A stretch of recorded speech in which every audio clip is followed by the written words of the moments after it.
Welcome to AI, Government and the Future, a podcast by Corner Alliance. We explore the intersection of artificial intelligence, government and the future with your host, Alan Pentz. We work with government to create results. We ignite your agency's mission by helping you to design and implement high-impact and innovative federal programs in AI, broadband, cybersecurity, public safety, and more. Being a government ally is at the core of all we do. Introducing your host, Alan Pentz. Excellent. Today, we are privileged to have with us a distinguished guest. He's at the intersection of AI and ethical data practices. Reggie Townsend is not only the vice president of the data ethics practice at SAS, responsible for leading global initiatives on responsible and equitable AI deployments, but he's also lends his expertise as a committee member of the National Artificial Intelligence Advisory Committee. Through his extensive career, Reggie has been a strong advocate for human-centered AI innovations, ensuring we have the vast capabilities of artificial intelligence serve the greater good while minimizing harm, especially to vulnerable populations. So welcome to the show, Reggie. It's great to have you here. Hey, Alan. Thank you. Excellent. So just wanted to start off, I'd heard you talk before that SAS, the company you work for, serves every cabinet level department and mission critical applications. And so I'd be curious, we focused a lot on the podcast on regulatory issues. We'll talk a little bit about that. But I'd love to hear you talk about where you see AI going, and particularly in the federal government and the kind of things it's going to be able to do for us rather than to us.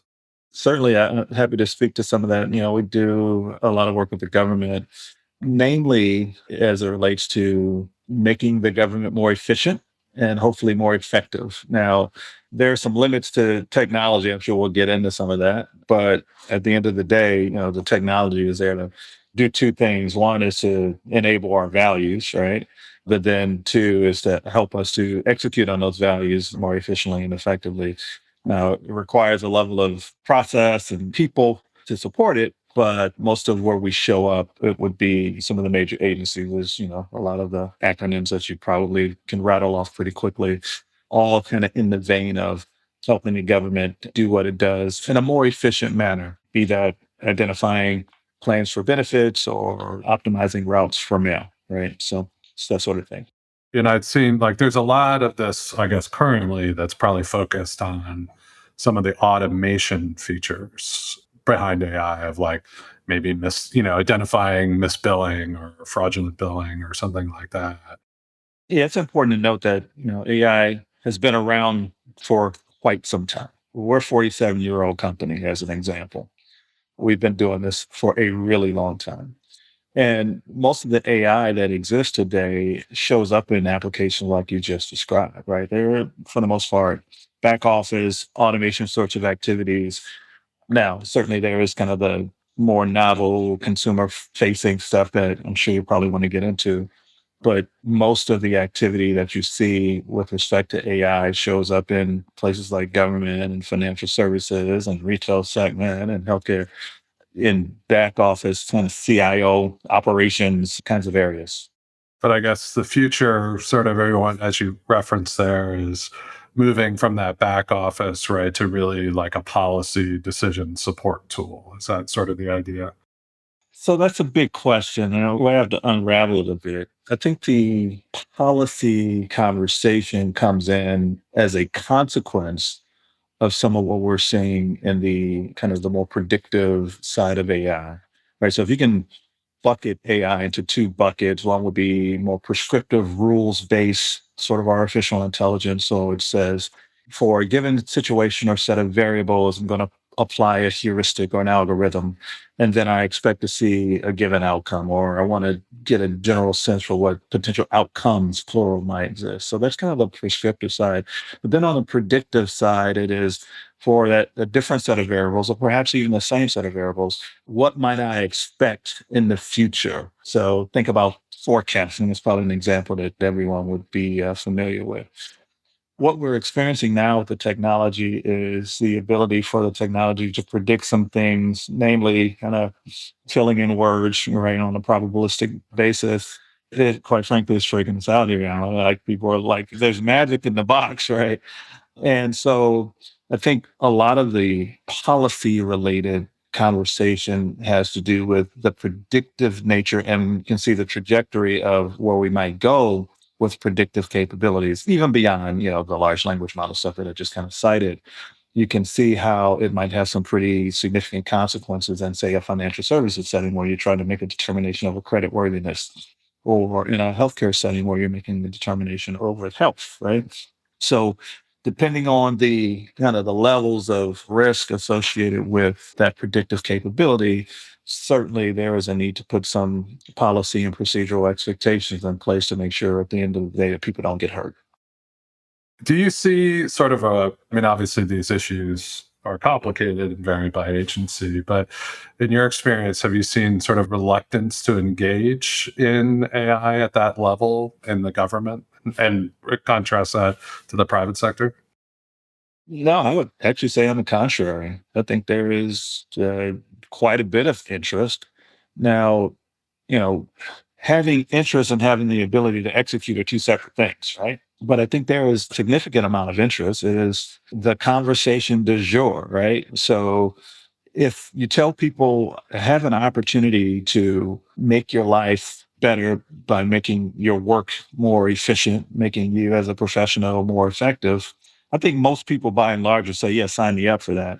But given the nature of this set of capabilities through artificial intelligence, there does need to be some deliberative activity to take place before implementing. I think that is the place where we are right now, is fair amount of deliberation, because at a federal government level, as an example, the consequences are tremendous, highly impactful and at scale. And so before you make changes like that, that have that kind of impact, you'd want to be deliberative.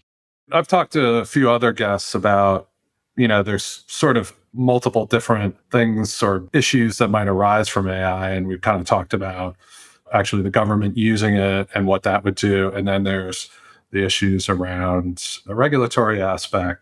But there's also this issue of like citizens and people coming to the government entities are going to start using AI. So has the government been thinking through issues like, hey, say some company goes out and figures out 1 million cures for every disease and they flood the FDA, or that, something in that way where like the deluge coming in from outside is so large and that it's really going to kind of overwhelm parts of the government, or think about that on a state level, right? Or is that sort of a factor in the thinking? Well, I have to let the folks in the government speak on behalf of what the government is thinking and contemplating. I think it's safe to say, just as an observer of the space, that yeah, if you're able to produce so many widgets and you have a agency that is responsible for evaluating those widgets, if you're able to produce more than they are able to evaluate, then they become a bottleneck.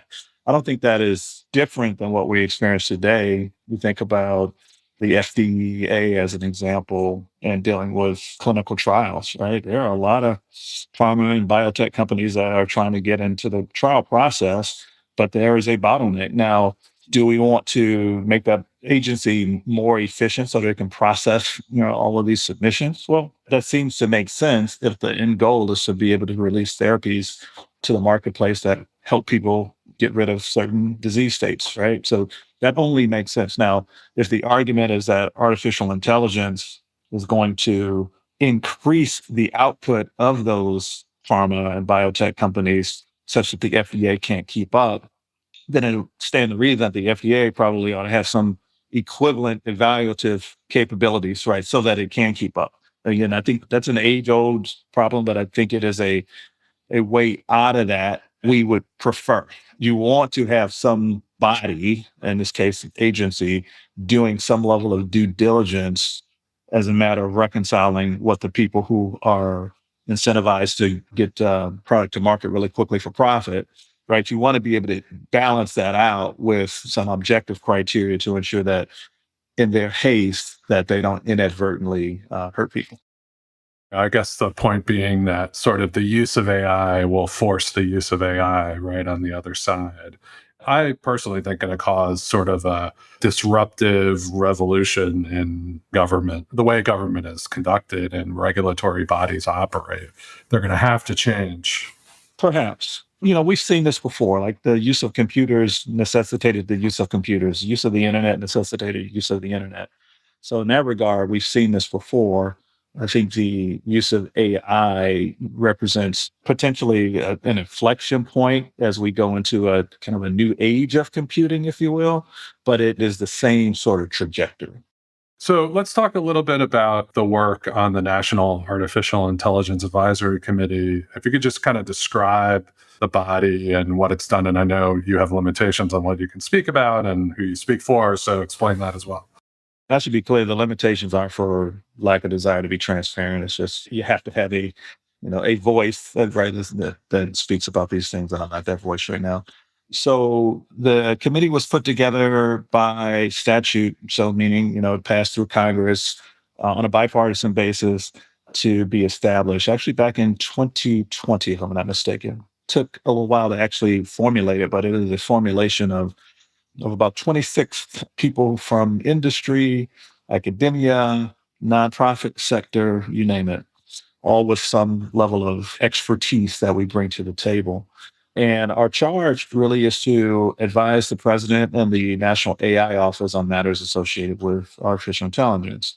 The objectives are centered around things like bias, research and development, competitiveness of the US government, international cooperation, and workforce. And so what we do is this group of individuals looking at all of those topics from a number of different dimensions.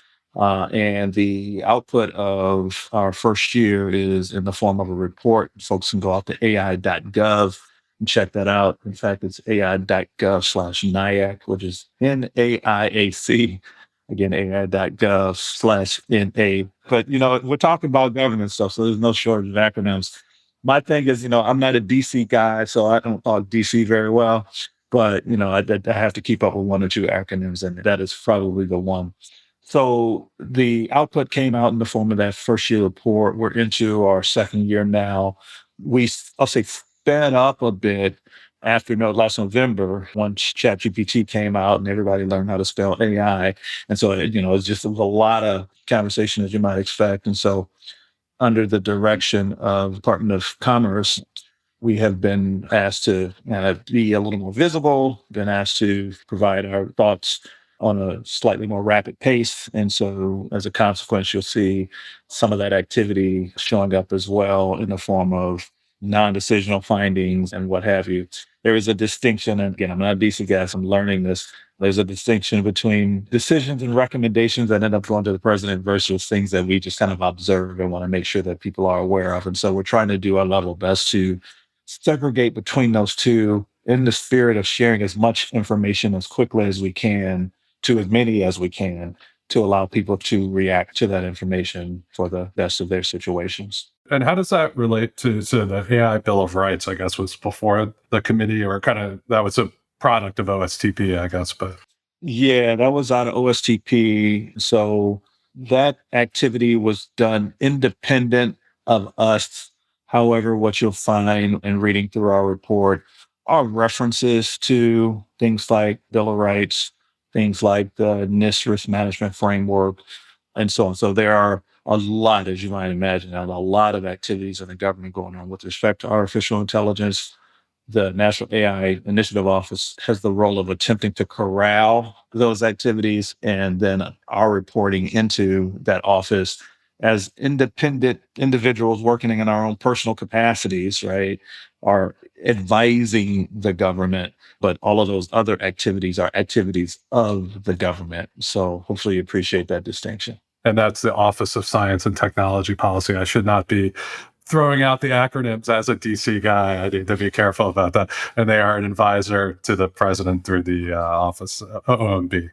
So one thing I heard from you that I thought was really interesting, and I've discussed on the podcast a couple of times, is this idea of what are the issues with AI that are sort of near term, and we talk about disinformation, jobs, all these kinds of things, and then these existential threats, right? Like, oh, AI is going to take over the world and kill everybody, right?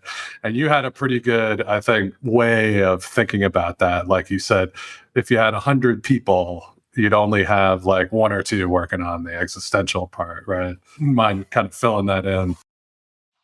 The idea here is that if serious people think seriously about existential crisis, it is important to hear that argument out.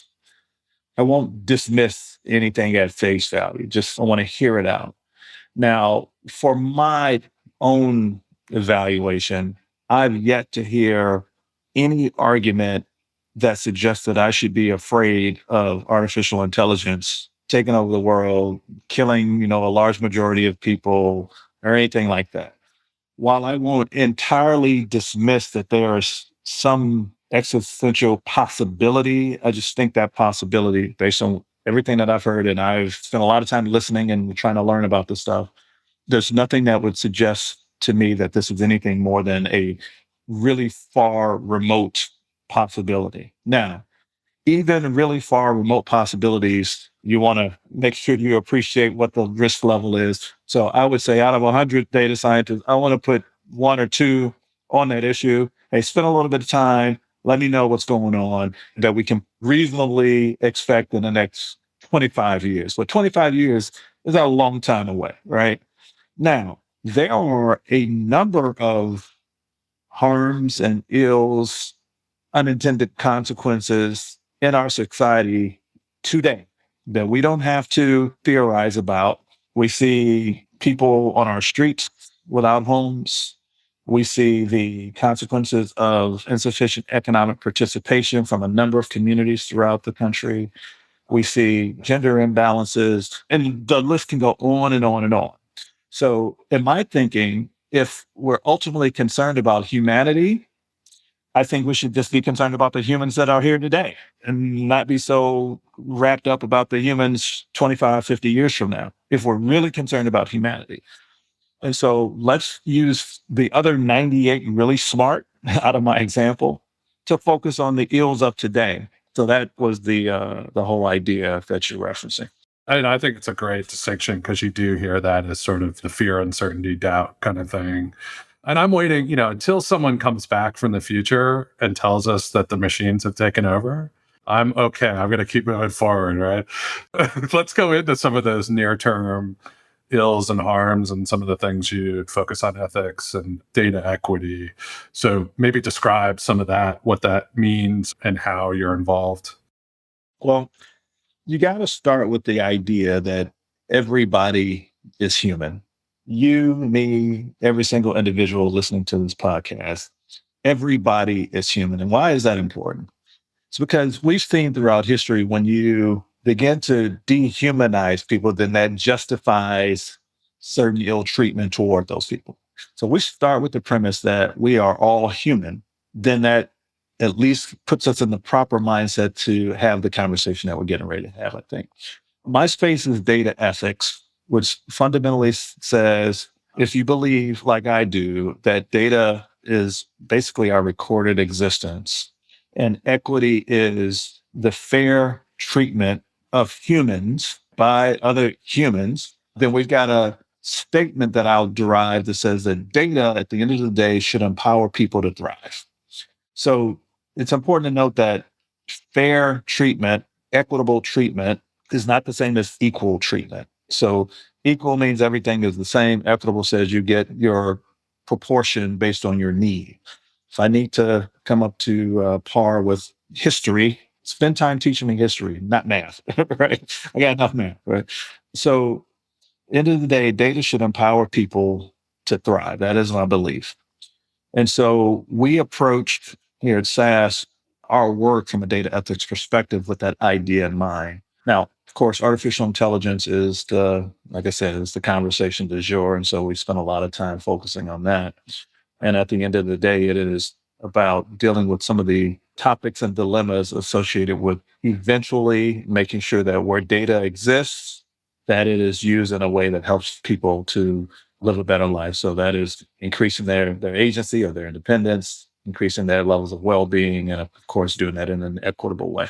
There is some amount of issue, right? That the data collection or the data that we have, right, is traditionally probably underrepresented communities, right? And so how do you see, what is it that we need to be doing as a society? Like, what kinds of data should we be collecting, and how can we do that in a non-invasive way, I guess? So it's contingent upon the purpose. I would argue that our data is highly representative in some areas and less so in other areas. And that's for every single person. So let's get more specific since we're talking about the government. The lifeblood, I think most of your listeners will get this. The lifeblood of artificial intelligence is data, right? So you've got data that is accessed, aggregated, managed, effectively governed, hopefully. It is then used to develop models for automated decisioning, applying algorithmic techniques in that process. And then those models spit out some insights, and then we take action from those insights that we call deployment. Right. So that's the flow. So the AI really is a life cycle. It is a process much more than it is a product. So with that flow in mind, let's think about how folks in the government situation may employ data. Well, first, you've got to make sure that you are gaining access to the data in ways that are, as you said, non-invasive or non-intrusive, which effectively is about consent. If I consent to certain data use, then I consent to that data use for a given purpose, theoretically anyway. Now, we can contrast that with what we see, say, in your end user license agreements for any software that you download on your phone or something. You basically sign your data away to be used for any number of purposes that you have no idea about. All I wanted to do was play this game. And now, I get something back to me from some ad that I had no idea about. Now, that is relatively benign if we're talking about games and ads. It's much less benign if we're talking about policing and justice, much less benign if we're talking about, we mentioned earlier, credit worthiness, on the ability to get a loan to start a business. The same process, the same life cycle applies, but now the stakes have risen. So I think we have yet to get here, but eventually where we need to get, Alan, is the ability for each individual to be able to control their exposure. And that really is what we mean when we talk about privacy, as an example. And so each of us is kicking off data. I'm walking and I'm getting tracked by my Apple Watch, or, I'm walking down the street and I'm getting caught by a camera on somebody's Ring or a camera on their house, right? All those sorts of things. That's all data that's showing up in models that end up getting deployed out in the world somewhere. At some point, I predict we need to get to the point at which we are able to independently control our exposure, because that is the first step to trustworthiness. So we've got to be able to figure out eventually how we have what I will refer to as personal data sovereignty, where I get to determine how much of my data I'm going to provide to you versus the next podcast, and have some means by which your utilization of that data is limited. It's guardrailed such that you can't go and exploit the content that you've derived from me for a purpose outside of that for which I consent. Now, we aren't there yet. The technology infrastructure is not in place to even start to put us in that direction, nor are the economic incentives in that direction yet. And so there's, I think, over time, a much broader conversation to be had. We're seeing the inklings of it. I don't know how much you keep up with what's going on, the large language models and everything, but with the ChatGPT and grabbing all the 4% of the internet and what's happening, you've got authors saying, hey, wait a second, I didn't authorize you to take my book. You just violated copyright law. I want a piece of that, right? And so there are some inklings of that, of what I'm describing, starting to pop up now, albeit generally at a business to business level. I think if we truly are going to get to a point at which we've got a digitized economy and individuals able and prepared to participate in that digitized economy, one of the key pillars there is going to be personal data sovereignty. That's interesting. So there's going to be a lot of data collection sounds like, and use before we hit anything like that technology, right? Because I was just thinking, my God, just managing all that, it would have to be automated, and you'd have to have some levels of like, you couldn't individually adjudicate every request for use of your data, right? That's right. So you've got to have a rubric of sorts that says, if you are a government, then there's a common kind of base level that you have to have in order for me to participate in this society. But if you are a financial services institution, then I give you access to X. If you are a healthcare hospital, I'm going to give you access to Y about me. Now, again, that would necessitate a different level of ability to authenticate who I am, right, than we have today. Like, I'll show you my driver's license or my passport. Maybe I have a password to get into something, and there's a little two-factor. Like, that's the extent of our security apparatus for the most part, for most consumers. But I think if we can forecasting existential harms 25 years away, let's start forecasting what it might look like to participate fully at 25 years away in a digitized economy. And I think this is only one of a number of different items that might need to be a part of that. And it's interesting to me. I mean, I sort of have a bias where I think that we talk about privacy and I like that data sovereignty, like that definitely makes sense to me. But we talk about the value of privacy. And my fear is that people actually don't really value privacy all that much. They clearly don't when they go and do all the things that they do, understanding that the options are limited. But like, are we going to, in the pursuit of some amorphous privacy that you can ask people, would you pay $10 for privacy? And they say no, right? Are we going to, like, for instance, HIPAA has created problems with doing research on medical data that maybe a bunch of people have died because we didn't have a cure? Or are we going to create a bunch of barriers to the use of AI that, in fear of this privacy or something similar, and lose all these benefits before this all gets worked out by some set of lawyers somewhere? So maybe, I think getting the nomenclature, getting the architecture and all that stuff has to be done before any big idea like I'm sharing with you has the opportunity to see the light of day. I think what you point to, though, is kind of, again, a philosophical topic here around privacy. I think about it in terms of, like I said, controlled exposure. I think there's a difference between our privacy, our desire to control our exposure, and then our anonymity. So I think there's a lot of discussion around privacy that eventually turns into, I don't want anybody to know who I am and what I do. All right, so you want to remain anonymous, right? But on one hand, you are basically a hermit. But on the other hand, you want to participate in a society. And I think most people intuitively get that you've got to expose yourself in a society to some degree. I do think that it's fair to hear people out when they say, hey, look, I want to control my exposure, because exposure creates vulnerability. Vulnerability leads to risk. Everyone has a different risk tolerance. Therefore, everyone should have an ability to control their exposure to that risk. That's all that is. Some people drive the speed limit. Some people, go past the speed limit.